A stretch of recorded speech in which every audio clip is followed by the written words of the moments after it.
사람이 살면서 가장 소중하게 여기는 거 여러 가지가 있지만 특별히 이 사람과의 관계 속에서 가지고 있는 중요한 모습이 있다면 그것은 바로 약속입니다. 신용의 증거로서 가장 중요한 기준이 약속입니다.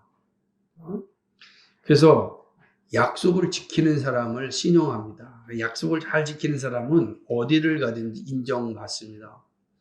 약속을 밥 먹듯이 어기는 사람은 아무리 대단한 어떤 모습을 가지고 있고 스펙을 가지고 있다 할지라도 신용받지 못합니다. 잠시는 반짝하지만 결코 영향력 있는 사람으로 나타날 수 없고 주변의 사람들이 하나 둘씩 떠나가기 시작합니다. 약속이 그만큼 되게 중요합니다. 내가 누군가 약속을 했다라고 한다면 그 약속은 반드시 지키려고 해야 할 것입니다. 그러면 그 사람은 분명히 존경받습니다. 존중받습니다.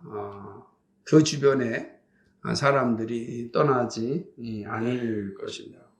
약속을 잘 지키는 사람을 그렇게 세상은 신용하기 때문에 그렇습니다. 그런데요, 아무리 사람이 약속을 잘 지킨다 할지라도 완벽할 수는 없습니다. 실수할 때가 있습니다. 아마 시간이 오래된 약속이라면 또 잊어버릴 수 있는 거죠. 3년 전, 4년 전에 한 약속을 기억하기 어려울 겁니다. 아마 젊을 때는 또 기억을 합니다.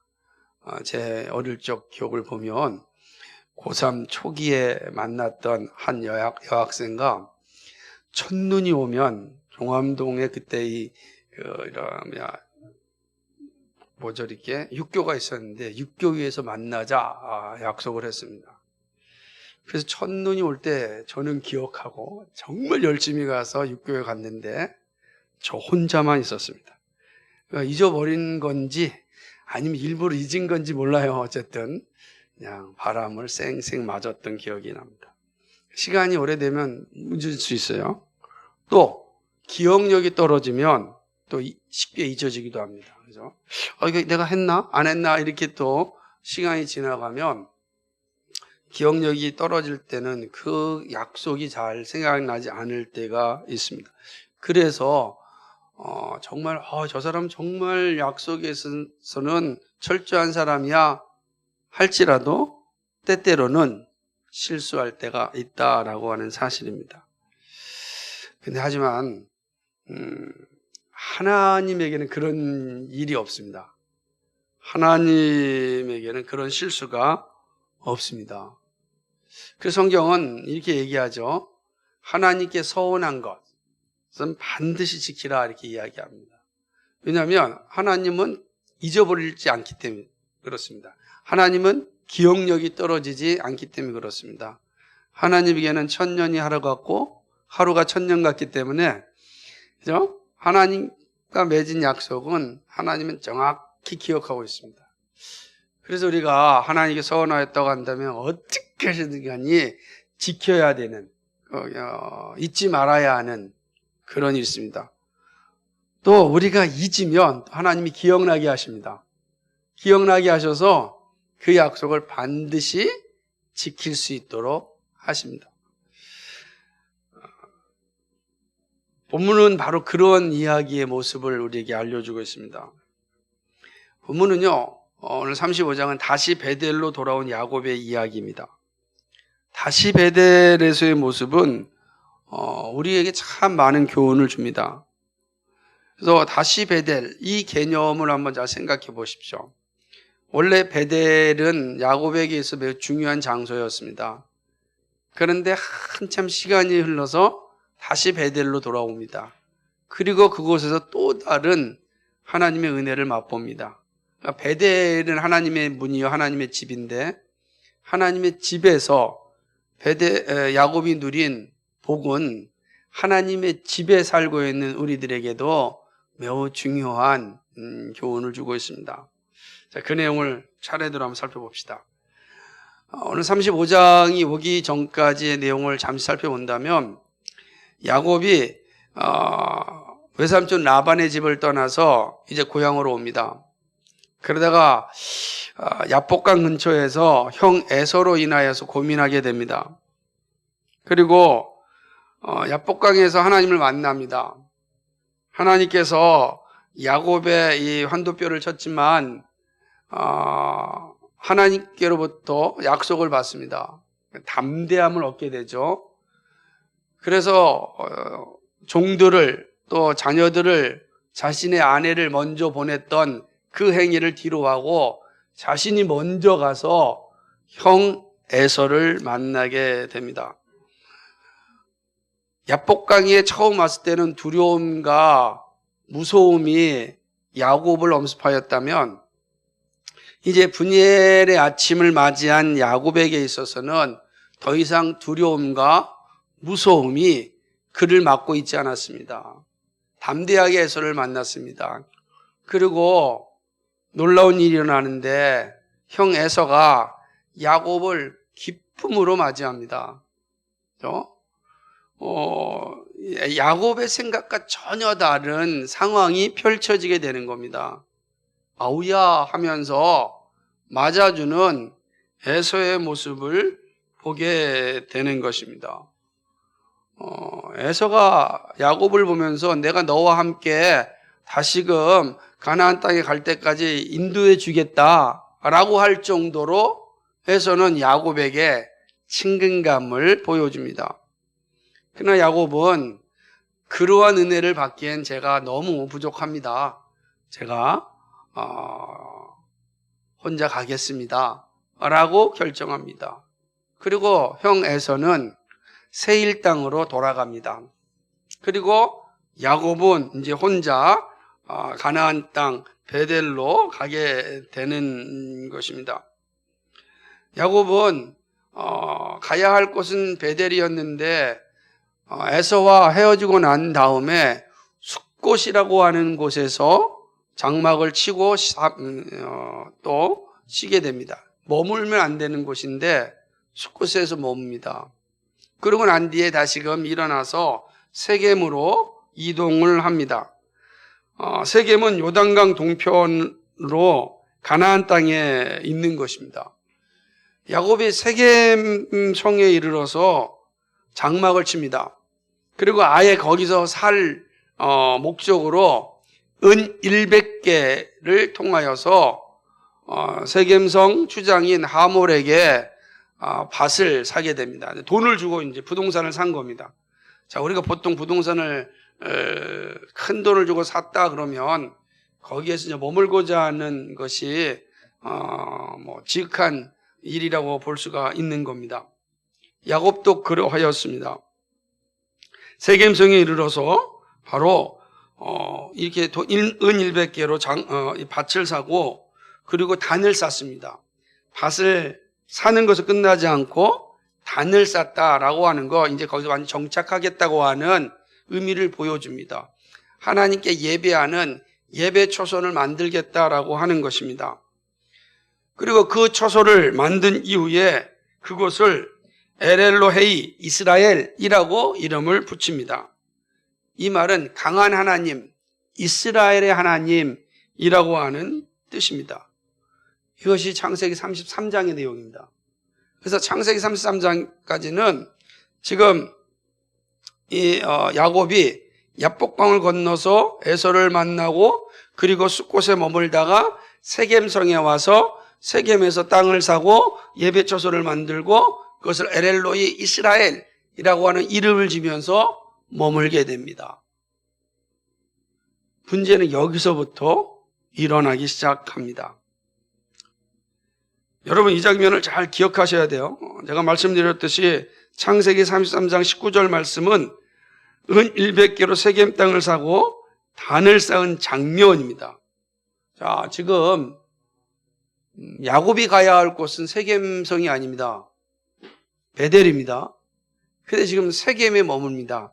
왜 세겜에 머무냐면 세겜이 살기 좋은 땅입니다.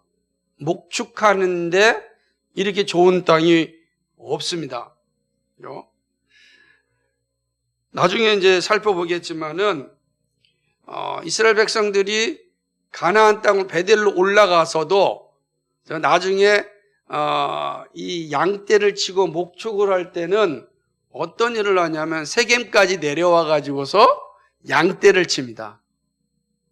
이제 요셉의 사건을 보게 되면은 이 세겜에서 이제 양떼를 치는 모습을 보거든요. 그러니까 그만큼 세겜은 살기 좋은 곳입니다. 양떼를 치르기에 아주 아주 좋은 그런 환경을 가지고 있는 곳이죠. 그러니 이성적으로 판단할 때 세겜 땅은 살기 딱 좋습니다. 세겜 땅만큼 좋은 곳이 없기 때문에 그렇습니다. 그러니까 이성적으로 볼 때는 세겜에 머무는 게 맞는 거예요. 여러분 잘 생각해 보십시오. 우리 이성적으로 볼 때는 이왕이면은 뭐 다홍치마라고 좋은 데 사는 게 좋죠. 뭐 좋은 직장도 있고 좋은 동네도 있고 다 그러잖아요. 거기 사는 게 좋은 거예요. 안 그러겠습니까? 그런데 야곱이 하나님께 한 서원은 세겜이 아니었습니다. 베델이었습니다. 그러나 야곱은 까맣게 잊어버렸습니다. 왜? 긴 시간이 흘렀고 그리고 지금 자기 눈앞에 에서의 문제가 해결됐는데 그 눈앞에 세겜이라고 하는 정말 살기 좋은 땅이 딱 나타났기 때문입니다. 이게 모든 것이다. 하나님의 인도라고 생각했겠죠. 그리고 이곳에서 이제 하나님을 영화롭게 하는 삶을 살면 되겠다라고 하였겠죠. 근데 여러분 잘 보시면 여기까지 하나님이 나타나지 않습니다. 하나님이 베델에게 야곱에게 나타나지 않아요. 철저하게 야곱이 자기의 생각과 자기의 이성적 판단으로 일들을 결정합니다. 기도하지 않는 모습이죠. 다 자기의 생각과 이성적 판단으로 그 일을 행하면서 세겜까지 옵니다. 그런데 이 땅에서 문제가 일어납니다. 그것이 바로 창세기 34장입니다. 야곱의 딸 디나가 세겜의 여인들은 어떻게 사는지 궁금하여서 나가봅니다. 그러다 거기서 이 세겜성의 주장, 세겜성의 지도자인 하몰의 아들 세겜에 의하여서 폭력을 당합니다. 성폭력이죠. 폭행을 당합니다. 그리고 이 세겜이 디나를 보면서 너무 좋아해서 결혼하자고 요청합니다. 이거는 하나님의 백성을 향한 모욕이었습니다. 그러면서 뭘 요구하냐면 당신들이 원하는 모든 돈을 다 줄 테니 우리와 통혼하자, 결혼하자, 우리와 가문과 가문 간에 이 관계를 맺자라고 이야기하는 겁니다. 이 이야기는 디나의 이 형제들에게 정말 분노를 가져오게 합니다. 이때 야곱의 아들들이 이 분노를 가지고 이 세겜을 정말로 증오하고자 준비를 합니다. 그러면서 하지 말아야 할 방법을 사용하는데 그것은 뭐냐면 하나님의 언약의 증표인 할례를 이용합니다. 여러분 하나님의 것으로 이 거짓말하면 안 되거든요. 근데 이들이 하나님의 것으로 거짓말을 하는데 우리는 할례 받지 않은 사람들과 결혼할 수가 없다. 그러니 너희들이 다 할례를 받는다면 그러면 우리가 결혼하겠다 이렇게 합니다.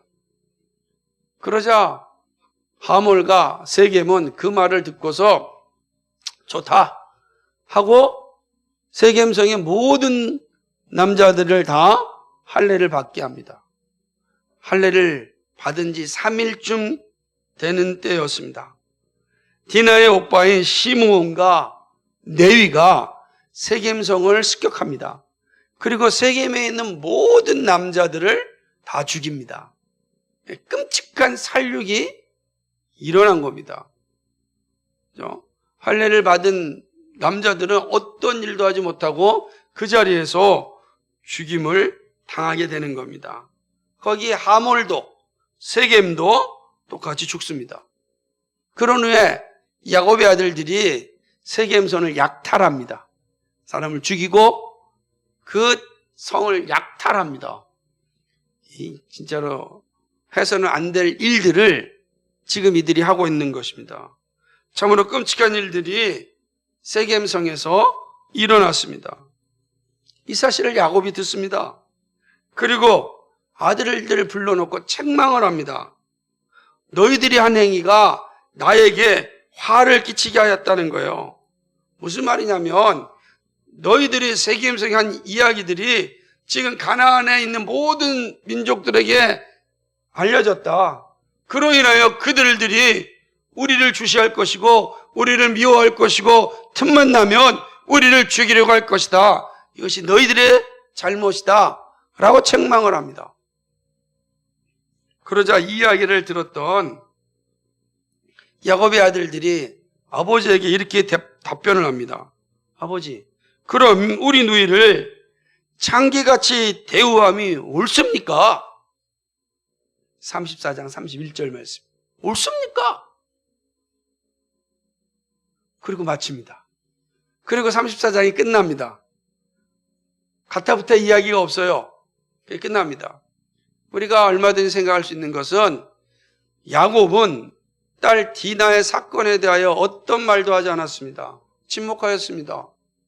그리고 야곱의 아들들은 아버지 야곱이 하는 어떤 말도 하지 않자 자신들의 생각과 이성적 판단으로 끔찍한 일을 행합니다.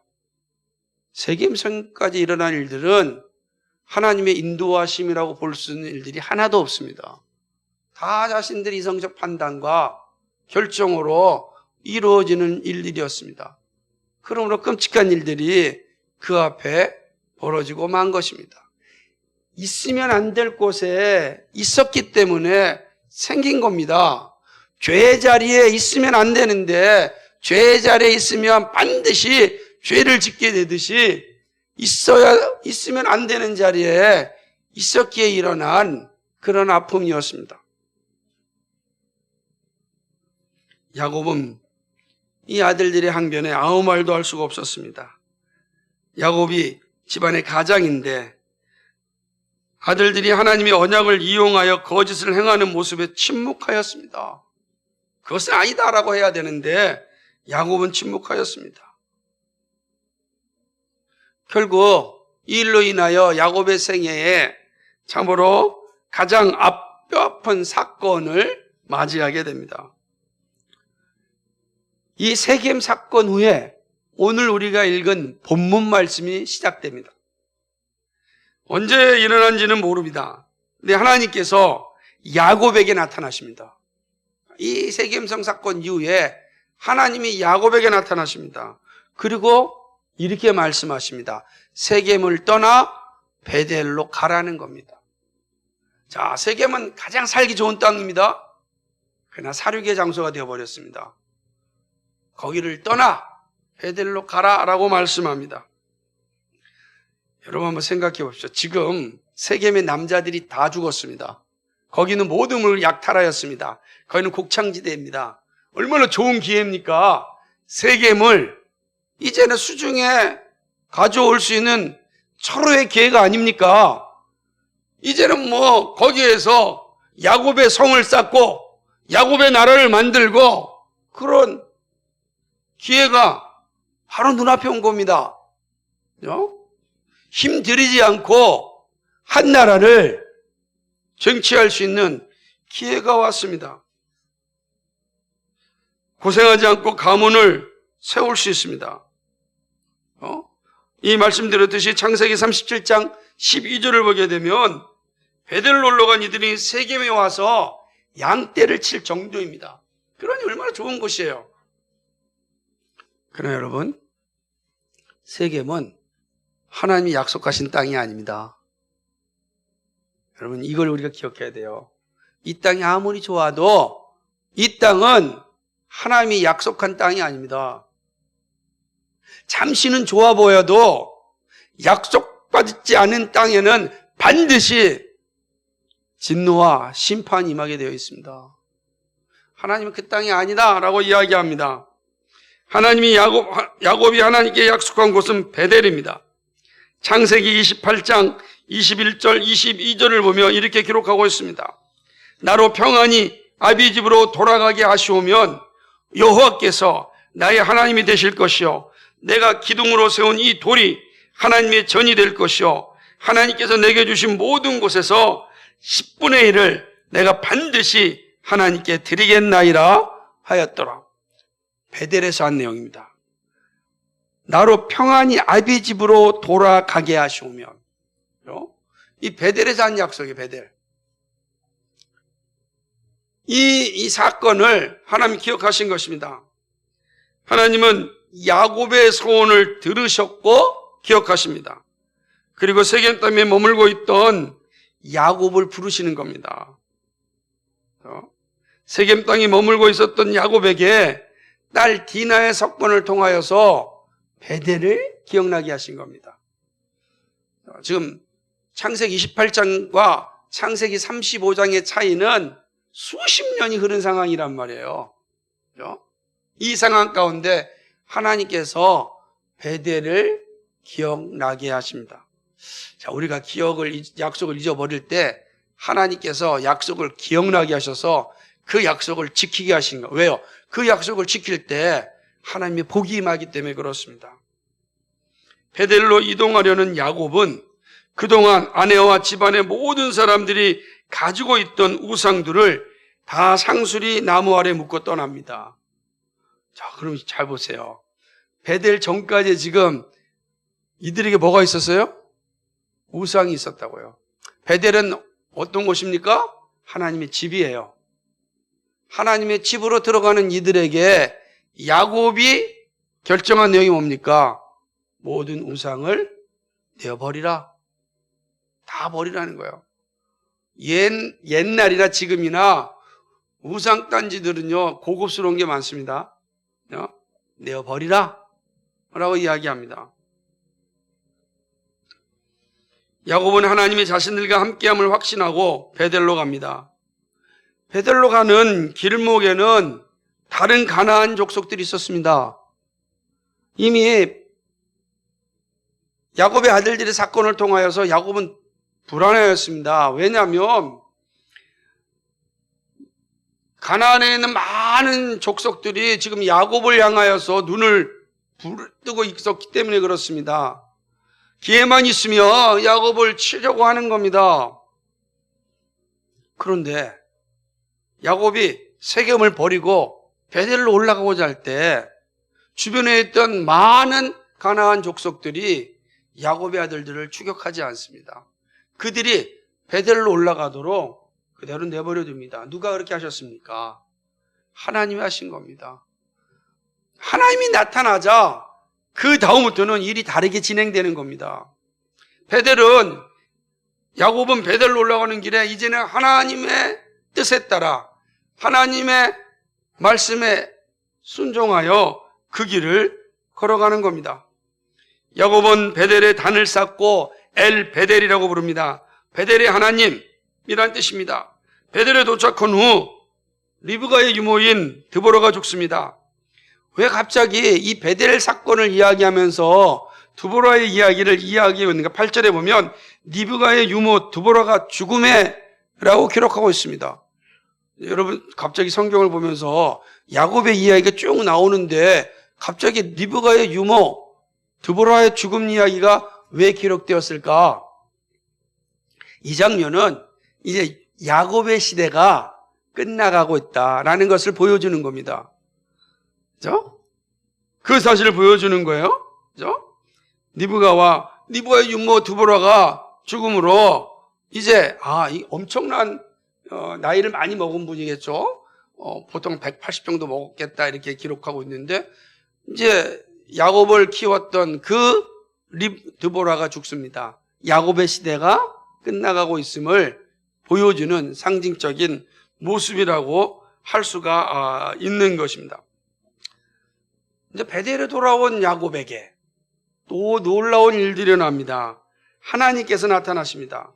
9절에 보니까 야곱이 밭다람에서 돌아오며 하나님이 다시 야곱에게 나타나사 다시 야곱에게 나타나십니다. 이 장면 하나를 잘 살펴보셔야 됩니다.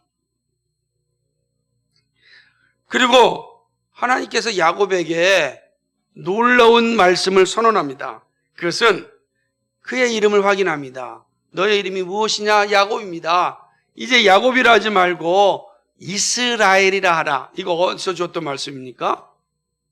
그죠? 약국광 줬던 그 말씀 아닙니까? 다시금 확인해 줍니다. 너의 이름은 이스라엘이다 라고 확인하여 주는 것입니다. 그리고 아브라함과 이삭에게 주었던 언약을 갱신하여 주십니다. 아브라함이 줬던 그 언약, 이삭에게 준 그 언약이 다시금 야곱에게도 이어진다라는 것을 보여주는 것이죠. 우리 11절과 12절 같이 한번 읽어볼까요? 창세기 35장 11절 12절 시작. 그에게 이르시되 나는 전능한 하나님이라 생육하며 번성하라. 국민과 많은 국민이 내게서 나고 왕들이 내 허리에서 나오리라. 내가 아브라함과 이삭에게 준 땅을 내게 주고 내가 내 후손에게도 그 땅을 주리라 하시고 아멘. 하나님이 야곱과 언약을 다시 맺으십니다. 아브라함과 이삭과 야곱의 하나님이란 말씀입니다. 언약을 주신 하나님은 야곱을 떠나서 하늘로 가십니다. 이 장면이 어떻게 되었는지 우리는 모릅니다. 그러나 야곱은 그 장면을 보았습니다. 하나님이 야곱을 떠나 하늘로 가십니다. 이렇게 야곱은 서원하였던 땅 베델로 옵니다. 베델로 오는 길이 험난하였지만 하나님은 야곱에게 행한 기억을 잊지 않으셨습니다. 그리고 그 약속을 마침내 성취하셨습니다. 약속을 기억하시고 성취하시는 하나님을 볼 수가 있습니다. 분명히 야곱이 하나님의 약속에 야곱이 서원으로 화답하였습니다. 이 약속과 서원의 화답은 시간이 흐른다고 해서 사라지는 것이 아닙니다. 하나님은 반드시 그 약속을 기억하시고 성취하시는 분입니다. 이것이 바로 다시 베델로의 모습입니다. 자, 그렇다고 한다면 이 베델로의 회복이 우리에게 가르쳐주는 구체적인 교훈은 무엇입니까? 세 가지로 살펴봅니다. 첫째, 기도를 들으시고 이루시는 하나님을 우리에게 알려줍니다. 밧다람에서 떠날 때 하나님은 야곱을 만나 주셨습니다. 그리고 야곱은 하나님께 회개하고 소원하였습니다. 그가 다시 돌아올 때까지 긴 시간이 걸렸습니다. 기도의 내용이 잊어버릴 정도로 긴 시간이었습니다. 그래서 야곱은 자신이 한 기도와 관계없이 이성적인 판단으로 살았습니다. 자신이 한 기도를 까맣게 잊어버렸습니다. 하지만 하나님은 다 기억하십니다. 잊을 수 없습니다. 야곱이 지은 죄를 충분히 감당하고 하나님의 섭리를 충분히 준비할 때까지 하나님께서 기다리셨습니다. 그를 통하여서 야곱과 이삭에게 줬던 그 약속, 하늘의 별과 같이 땅의 모래알같이 내 민족이 많아질 것이라는 그 약속, 한 민족이 또 다른 민족을 섬길 것이라는 그 약속, 야곱이 태어날 때 에서와 야곱을 향하여 말씀하기를 두 민족이라고 하였습니다. 두 사람이 아니라 두 민족이 복중에서 싸우는도다. 야곱과 에서가 민족을 이룰 겁니다. 근데 야곱이 집을 떠날 때 혼자였습니다. 무슨 민족입니까? 그죠? 혼자 떠났어요. 그것도 타지로 갑니다. 근데 그가 돌아올 때는 민족의 준비가 되어서 돌아왔습니다. 놀라운 일이죠. 하나님은 야곱을 통하여 국민이 나올 곳임을 알려주었습니다. 야곱은 삼촌 라반의 집에서 모든 것을 준비하였습니다. 오는 길에 숫꽃과 세겜이라는 장애물이 있었지만 하나님은 장애물을 극복하게 하시고 마침내 약속하셨던 베델로 오게 하셨습니다. 하나님의 섭리 가운데 일어난 일이지만 하나님은 야곱의 기도를 들으시고 끝까지 이루어 주신 겁니다. 여러분, 우리가 한 기도가 우리는 잊어버릴 수 있잖아요. 근데 하나님 잊지 않으신다고요. 여러분, 그 믿음을 오늘 야곱을 통하여서 배우셔야 됩니다. 때때로 우리의 기도가 쉴 때가 있지만 성령은 말할 수 없는 탄식으로 우리를 위하여 기도하십니다. 반드시 기도가 이루어지게 하십니다.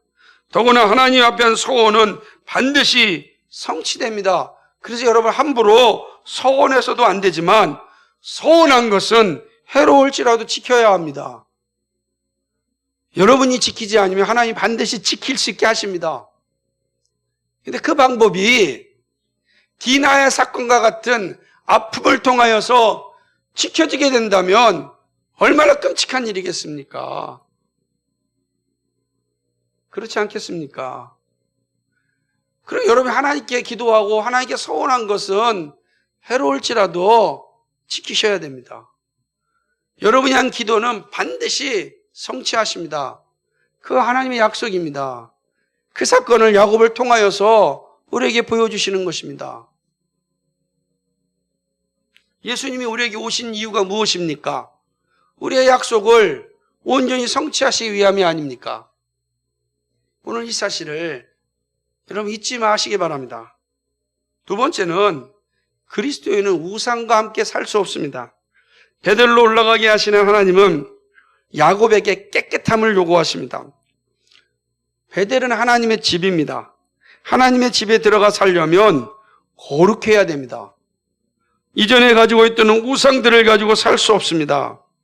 그래서 나엘이 가지고 있던 드라빔을 비롯하여 모든 우상물들을 상수리 나무 아래 묻습니다. 세겜 땅 상수리 나무 아래 묻어요. 그리고 그들은 세겜 땅을 떠납니다. 베델로 갑니다.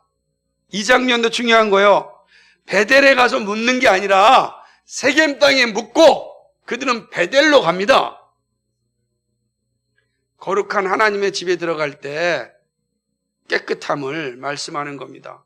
하나님의 집은 만민이 기도하는 집입니다. 강도의 소굴이 되었을 때 예수님께서는 분노하셨습니다.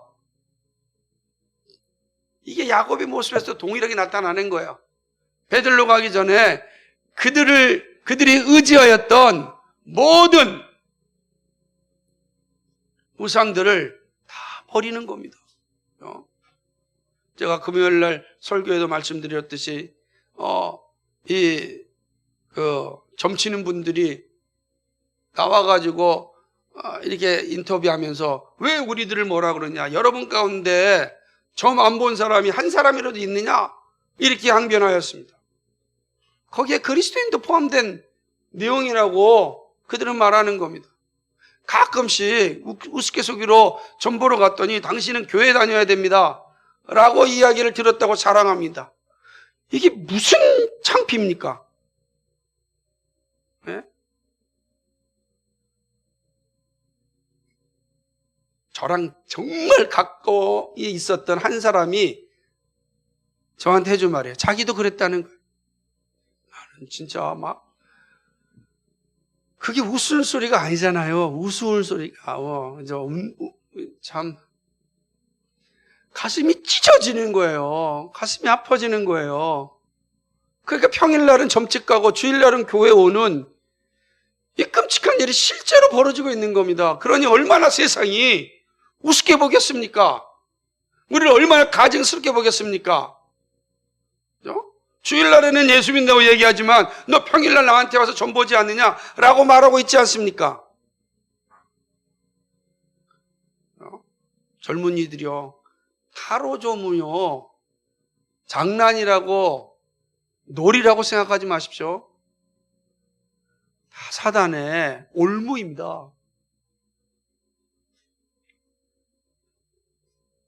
예수 믿으면서도 이사할 때 손 오는 날을 찾는 이 비참한 일들이 여전히 우리에게 일어나고 있지 않습니까?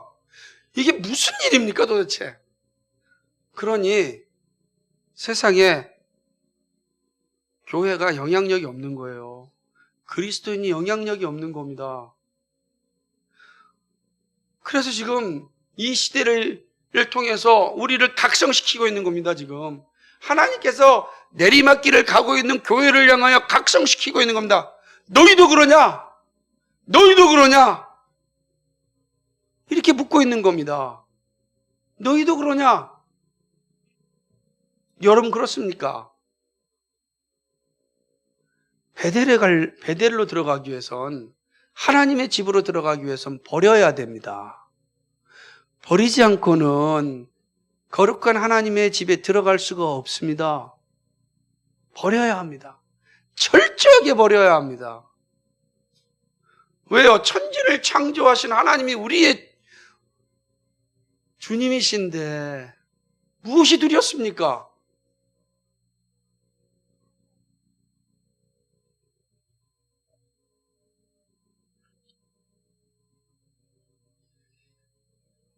예수님을 믿는 것은 이전 것을 버리고 새로운 피조물로 사는 삶입니다.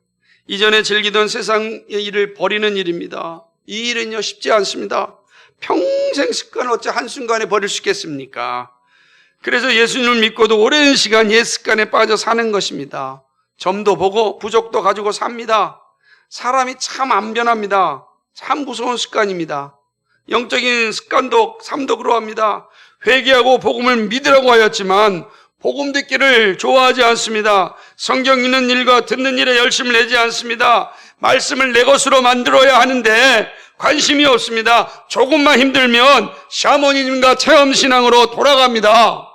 말씀의 자리가 있어도 그 자리를 자꾸만 버리지 않습니까? 그러나 그리스도인은 우상과 함께 살 수 없습니다. 하나님의 집에는 우상을 가지고 들어와서 살 수 없습니다. 우상을 가지고 믿음을 갖는 것은 마귀의 자식들이 하는 행동입니다. 어디서 왔으며 어디로 가는지 모르는 이들이 하는 모습입니다. 회개는 죄와 함께 사는 옛 습관과 우상을 버리는 행위입니다. 여기서부터 신앙의 기쁨은 시작됩니다. 여러분이 정말 영적인 기쁨을 누리려면 베델로 와야 돼요. 베델로 오려면 버려야 됩니다. 옛 습관과 우상을 버리십시오. 그러면 하나님이 주는 기쁨을 누리게 될 것입니다. 마지막 세 번째로, 그리스도는 자신의 자리로 돌아온 성도에게 복을 주십니다. 하나님은 야곱에게 일어나서 베델로 가라고 하셨습니다. 그곳에서 단을 쌓으라고 하셨습니다. 이 말을 듣고 베델로 올라간 야곱에게 하나님은 다시 나타나셨습니다. 우리 9절 말씀을 한번 같이 읽어보겠습니다. 시작. 야곱이 밭따라 하면서 돌아오매 하나님이 다시 야곱에게 나타나사 그에게 복을 주시고. 아멘. 돌아오매 나타나사 복을 주시고. 여러분, 이 장면을 돌아오니까 나타나시고 복을 주셨어요. 이 장면을 잘 기억하시기 바랍니다. 돌아온 야곱입니다. 하나님은 누구든지 하나님의 집으로 돌아온 자에게 나타나시고 복을 주십니다. 돌아옴은 가던 길을 멈추고 되돌아가는 것입니다. 바로 회개입니다. 회개하고 믿음을 가질 때 예수님은 복을 주십니다. 야곱이 있어야 할 곳은 베델입니다. 그리고 베델에 왔을 때 하나님은 언약을 갱신하여 주셨습니다. 다른 길이 아무리 좋다 하더라도 하나님 앞에 소원하였으면 지켜야 합니다. 야곱이 있어야 될 곳은 스콧도 아니요 세겜도 아니요 베델입니다. 하나님의 집입니다. 이 모습은 우리에게 중요한 영적 가르침을 줍니다. 예수님은 우리를 부르시고 자녀로 삼아 주셨습니다. 우리에게 은혜를 주시고 교회를 세우라는 소명을 주셨습니다. 우리를 부르실 때 교회를 세우라는 소명도 함께 주셨습니다.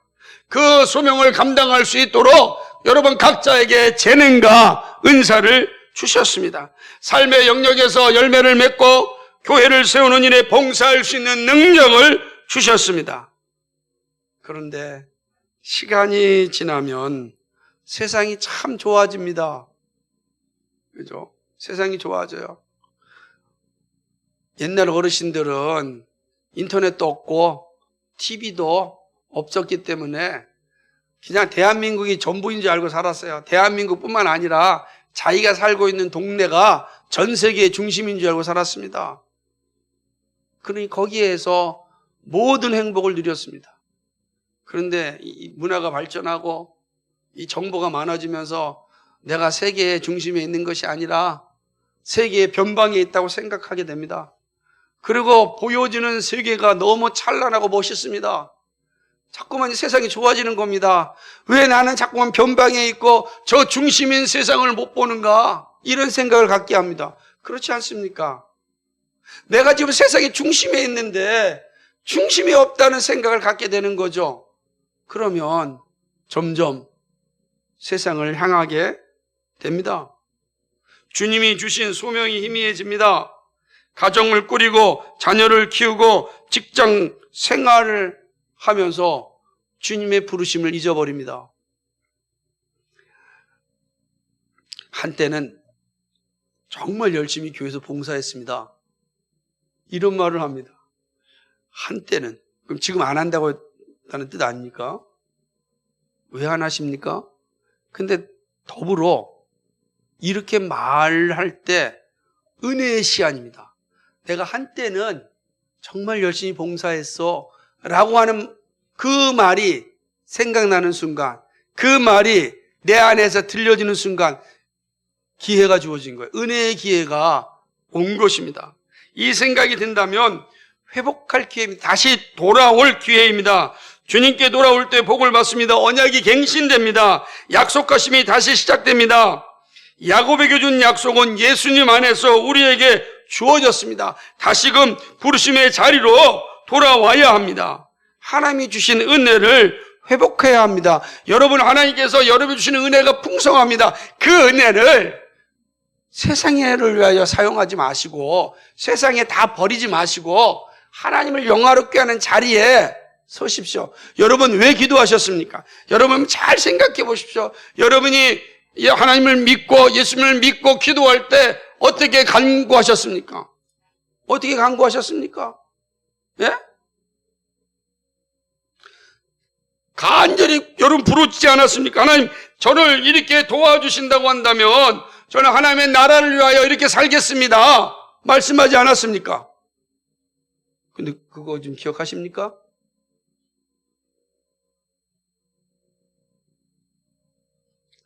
말씀을 맺습니다.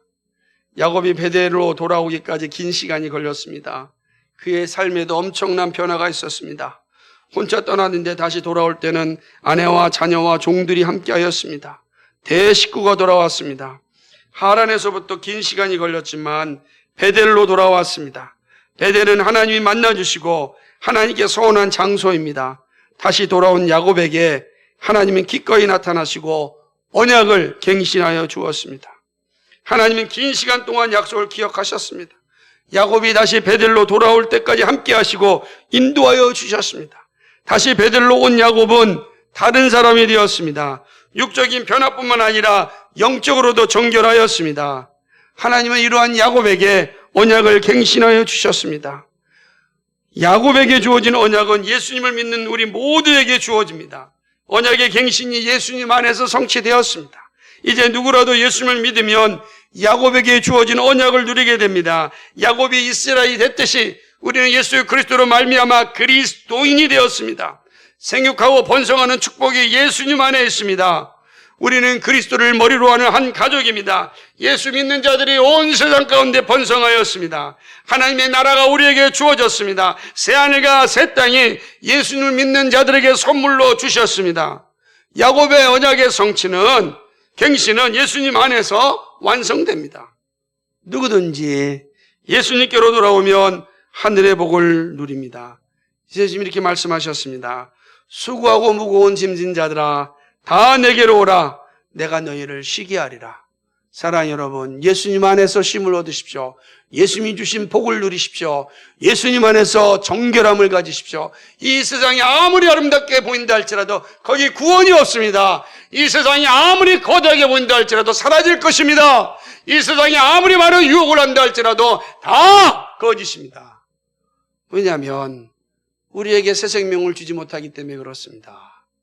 오직 예수 그리스도만이 우리에게 새 생명을 주십니다. 오직 예수 그리스도만이 우리에게 새 하늘과 새 땅을 주십니다. 오직 예수 그리스도만이 우리의 복입니다. 예수님과 함께 동행하는 하나님의 사람들로 멋지게 살아갈 수 있기를 주님의 이름으로 축복합니다. 거룩하시고 자비하신 아버지 하나님, 고맙고 감사합니다.